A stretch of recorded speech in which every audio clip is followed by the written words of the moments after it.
Bienvenue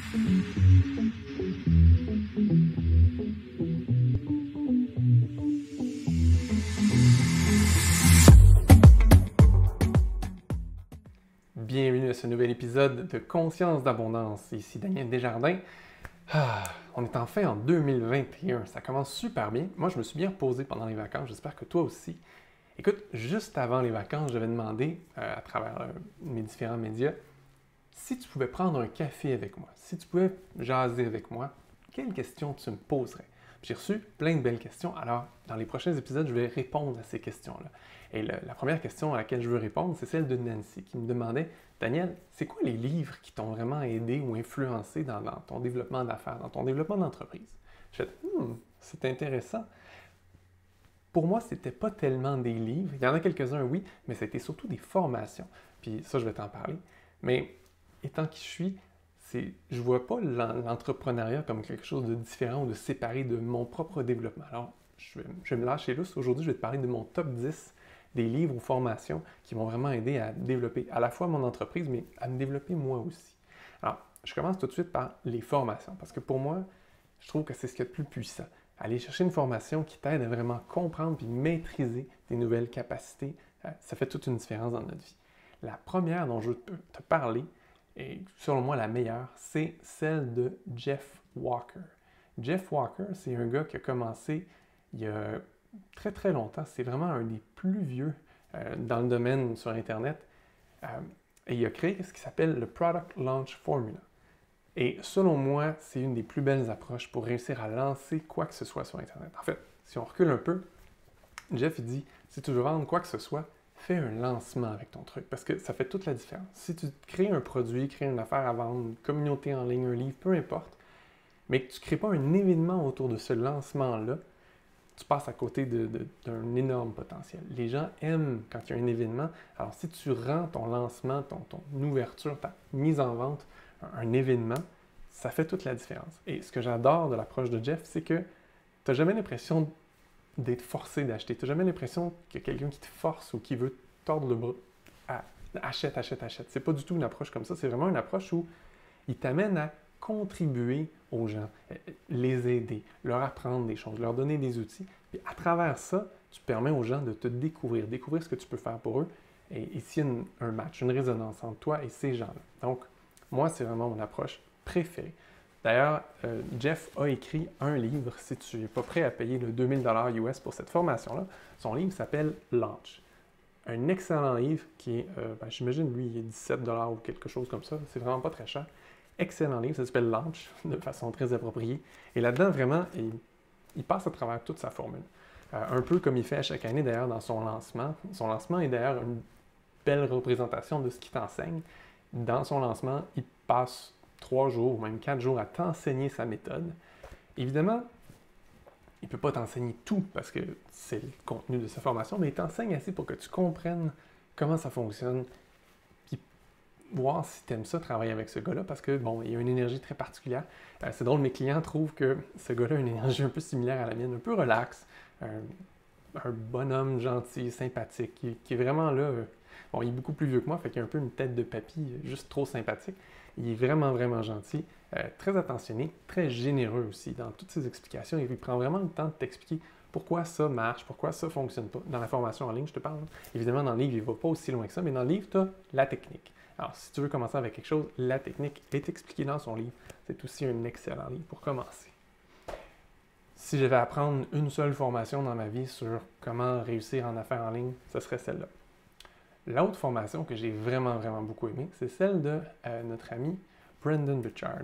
Brendon, c'est ce gars-là, un gars hyper dynamique, un gars hyper performant. Tu vois dans son site aussi, il a été sur le top de Success Magazine, il a rencontré plein de gens. C'est vraiment la référence pour bien des gens sur Internet. C'est le coach aussi de bien des plus connus sur Internet. Moi, ce que j'ai beaucoup aimé de lui, c'est ici la formation qui s'appelle le Thought Leader Roadmap. Ça, dans cette formation-là, ce que j'ai vraiment aimé, c'est qu'il t'explique comment devenir un entrepreneur Internet, mais de façon très large. Et il te montre tout comment lui a fonctionné, comment créer son empire. Parce que lui est vraiment un empire, là.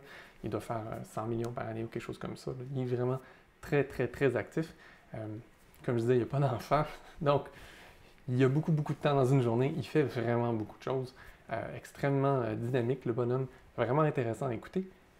J'aime beaucoup aussi la façon dont son Experts Academy Online, il va de façon très spécifique. Donc, il dit, OK, si tu es un coach, par exemple, voici comment tu pourrais lancer tes services, comment tu pourrais en parler, tout ça, puis comment lui réussit à faire ça. Parce qu'il est tout ça. Il ne parle pas dans le travers de son chapeau. Il y a de multiples entreprises. Donc, il y a une business de coaching avec son propre programme de coaching. Il y a une business, en fait, il est auteur. Il a écrit beaucoup de livres aussi. Sincèrement, ses livres sont corrects. Je ne tripe pas tant que ça sur ses livres, mais ses formations en ligne sont excessivement pertinentes et efficaces. Elles m'ont vraiment beaucoup aidé, moi, à mieux comprendre les rouages, comment ça fonctionne une entreprise sur Internet. Parce qu'il va plus large, si tu veux, que Jeff.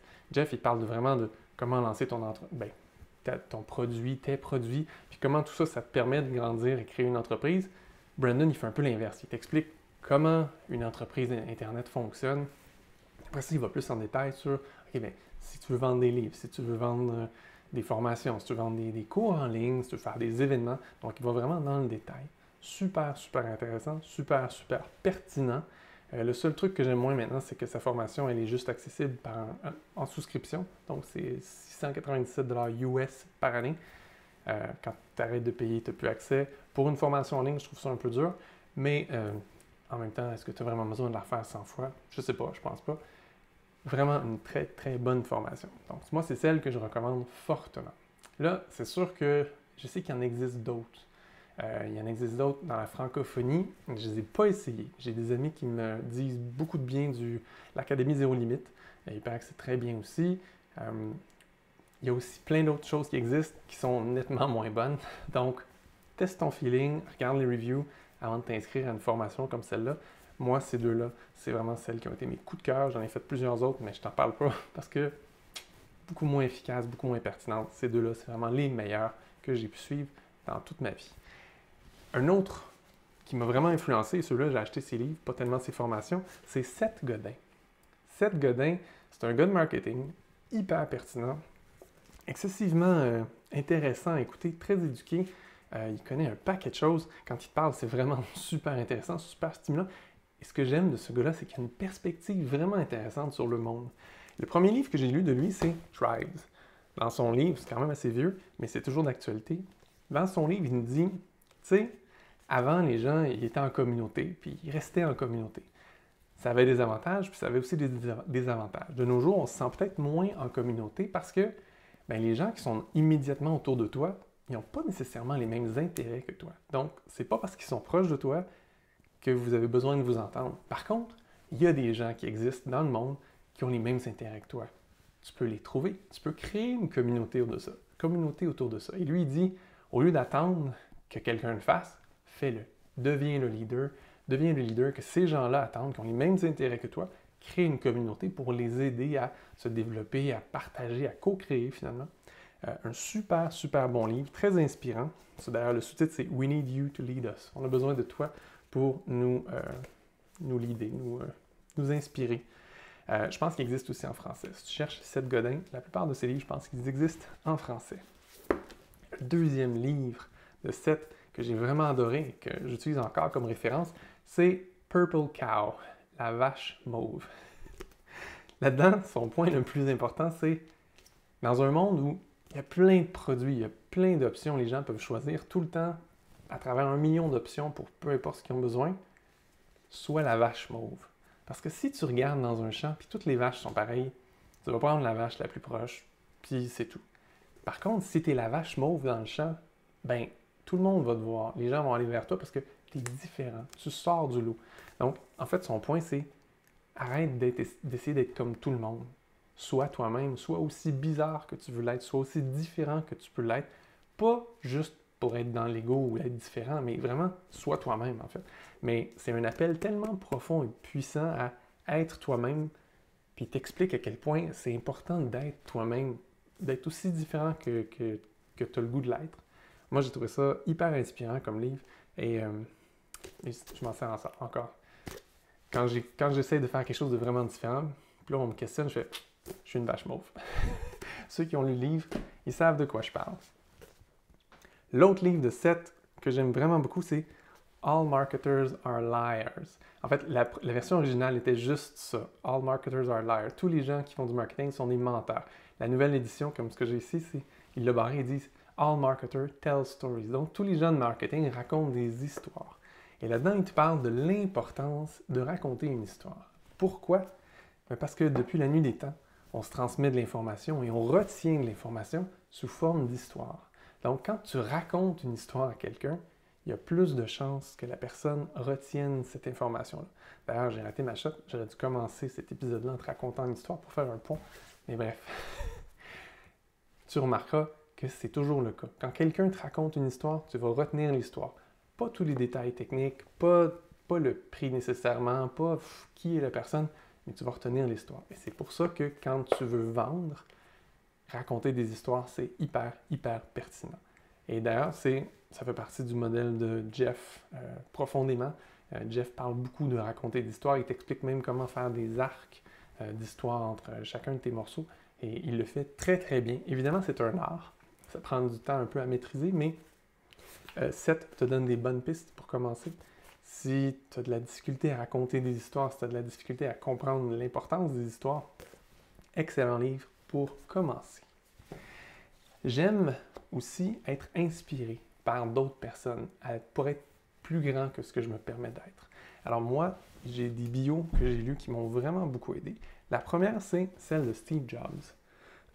Tu aimes ou tu n'aimes pas Apple, tu aimes ou tu n'aimes pas Steve Jobs, tu peux quand même pas nier que Apple est en ce moment une des plus grosses, en fait la plus grosse compagnie, je crois, au monde en termes de capital, et que Steve Jobs, par sa fondation avec l'autre Steve Wozniak, puis par son retour dans les années 2000, a redéfini comment fonctionne une entreprise et a fait quelque chose de vraiment magnifique et gigantesque.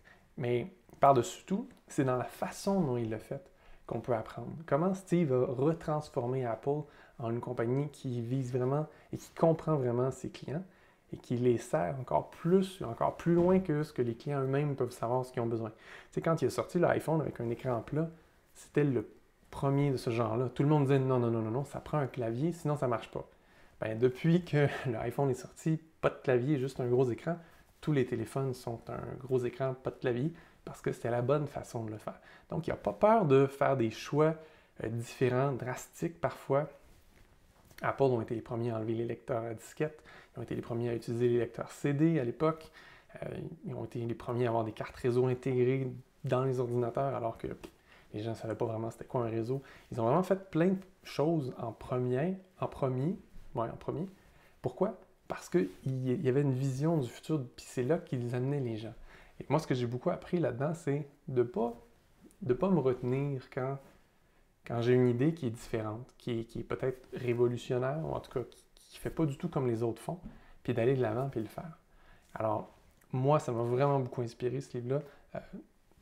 Belle référence, si tu veux apprendre d'où viennent les ordinateurs de nos jours, les téléphones qu'on a de nos jours, ça vient vraiment de Steve Jobs et Steve Wozniak. Ils ont vraiment, leur vision, c'était d'amener les gens, n'importe qui, à pouvoir utiliser l'informatique pour faciliter leur vie. Puis, de façon plus récente, d'utiliser leur téléphone comme un ordinateur qui peut faire n'importe quoi, qu'ils aient toujours avec eux. Donc, une vision très transformatrice. L'autre que j'ai vraiment adoré, c'est la bio sur Elon Musk. Elon Musk est à la tête de SpaceX, Tesla, qui en ce moment sont en train de monter en fou sur la bourse. Elon Musk, un gars très particulier aussi. Dans les deux cas, Steve et Elon, tu pourrais te dire qu'ils sont peut-être... Il y en a qui vont dire qu'ils sont méchants. Il y en a qui vont dire qu'ils étaient bêtes. Moi, ce que j'ai remarqué à travers le temps, c'est que les gens qui se permettent d'être vraiment eux-mêmes, souvent, ils sont jugés massivement par le reste des autres parce qu'ils ne rentrent pas dans le moule. Ils ne se laissent pas contrôler. Ça, les gens ont beaucoup de misère avec ça. Après ça, ils étaient peut-être un peu arrogants ou abrasifs. Je ne sais pas, je ne les ai pas connus personnellement. Mais, une chose est sûre, ils ne se laissaient pas dire non ou ils ne se laissaient pas dire c'est pas possible. Et ça fait toute la différence. Et ça, c'est une des choses que moi, j'ai retenues de Elon Musk. En fait, Elon Musk, visiblement, il y a un truc, quand quelqu'un lui dit c'est pas possible, si lui, il croit que c'est possible, il va s'assurer que ça se fasse. Puis il redescend toujours à la base de comment fonctionne, parce que lui est dans le domaine matériel, il fait des voitures, il fait des fusées. Donc il va voir physiquement les propriétés des matériaux, comment ça fonctionne, puis est-ce que c'est possible ou pas. Donc peu importe ce que les gens disent, ça se fait pas, ça se peut pas, Lui, il dit, non, je vais aller à la base, puis je vais reprendre de zéro, je vais construire selon mon idée. D'ailleurs, on peut le voir, euh, si tu suis là, les nouvelles un peu, les nouvelles fusées qu'ils sont en train de construire avec leurs prototypes, elles sont en stainless steel.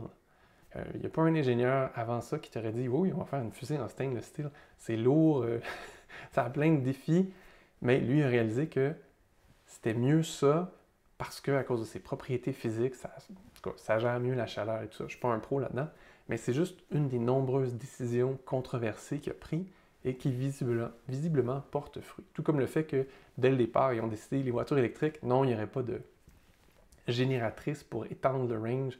Ils allaient juste focusser à développer leur batterie parce qu'ils savaient en lui que c'était la bonne chose à faire. Puis là, c'est ce qu'on voit de nos jours. Les voitures Tesla se vendent super bien et elles ont une autonomie de plus en plus grande. Donc, à travers ces gens-là, assez extraordinaires, merci, ça te donne comme si tu pouvais toucher un peu une autre façon de vivre, une autre façon d'exister, une autre façon d'être, différente et surtout qui ne se laisse pas encadrer ou rester pris dans un moule. Ça ne veut pas dire que je me compare à un Elon Musk ou un Steve Jobs, pas du tout. Ils ont fait des choses grandioses, puis je trouve ça merveilleux.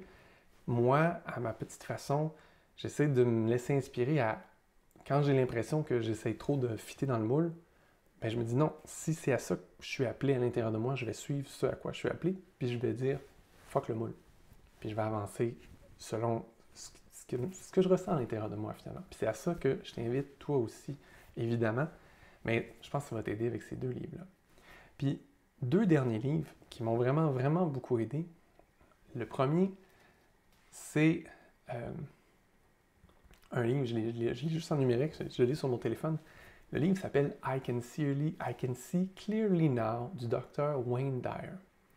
Wayne Dyer, si tu ne l'as pas connu, c'est un chercheur, c'est un professeur extrêmement éduqué dans le domaine de la psychologie, du développement personnel, tout ça. Il a connu M. Maslow, il a connu Carl Jung, il a vraiment étudié avec ces gens-là. Donc, c'est comme le porteur, si tu veux, dans les années plus récentes, de ces grandes révolutions-là de philosophie, de façon de voir, du développement personnel. Et je ne l'ai pas connu sincèrement, je ne le connaissais pas avant qu'il meure. Donc, c'est un peu ironique. Mais après qu'il soit mort, je l'ai vu dans les nouvelles, je me suis dit, ah, c'est qui ce gars-là? Puis j'ai commencé à m'intéresser. J'ai lu beaucoup de ses livres. Celui qui m'a le plus touché et transformé, vraiment transformé en le lisant, c'est celui-là, I Can See Clearly Now. Dans ce livre-là, qu'il a écrit juste avant sa mort, c'est comme s'il faisait une rétrospective de sa vie. Il regarde tous les événements marquants de sa vie et comment ces événements marquants-là ont été comme des trucs qui l'ont redirigé vers autre chose et qui lui ont permis de devenir qui il est devenu au fil du temps. Et ça, j'ai trouvé ça vraiment puissant parce que je suis sûr que tu as remarqué que dans ta vie, il t'est arrivé des choses où tu as vécu des choses, où tu as choisi des choses, tu as choisi consciemment de faire des choses différentes et ça a vraiment redirigé ta vie vers autre chose.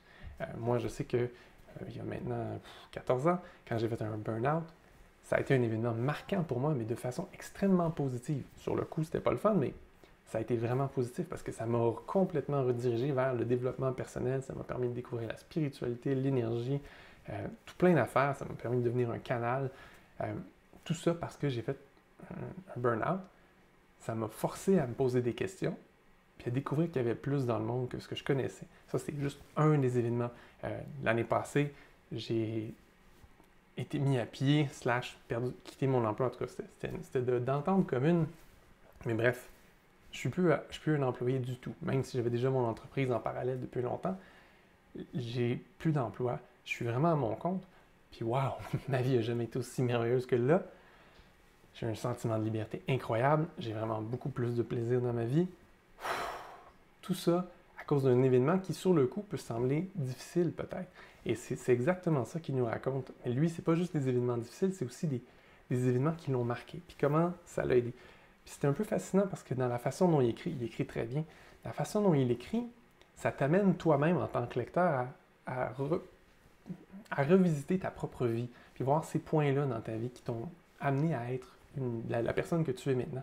Puis ce qui est intéressant, c'est que lui, évidemment, il a écrit ça juste avant sa mort.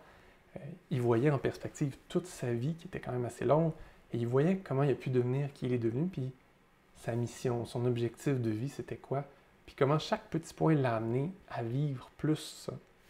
Et c'est la même chose pour nous. On a chacune des choses qu'on est venu vivre ou faire sur Terre. Bien, chacun des points d'inflexion dans notre vie nous amène à être de plus en plus ça, si on se le permet. Alors, j'ai trouvé ça vraiment intéressant comme exercice de lire son cheminement, puis de faire des parallèles avec mon propre cheminement. Ça m'a aidé, moi, à avoir plus de clarté sur qui je suis, qu'est-ce que je suis venu faire sur Terre. Je sais qu'il y a des cours qui se donnent là-dessus. J'en ai jamais fait qui m'ont vraiment beaucoup aidé là-dessus, mais ce livre-là, étonnamment, m'a aidé vraiment beaucoup. Alors, je te le suggère, si tu sens que ça résonne avec toi, j'espère que ça va t'aider. Et je termine avec mon livre préféré, L'Alchimiste, de Paulo Coelho. Là, c'est un roman. Là, tu vas peut-être te dire, un roman. Oui, mais c'est pas un roman comme les autres. L'Alchimiste, c'est un roman, ce qu'on appelle un roman initiatique. C'est l'histoire d'un berger, supposément dans l'histoire, qui a besoin de trouver sa place sur Terre, qui a besoin de trouver son chemin, qui cherche qui il est, qui cherche vraiment comment être heureux sur Terre, et il lui arrive un paquet d'aventures, et il rencontre un alchimiste.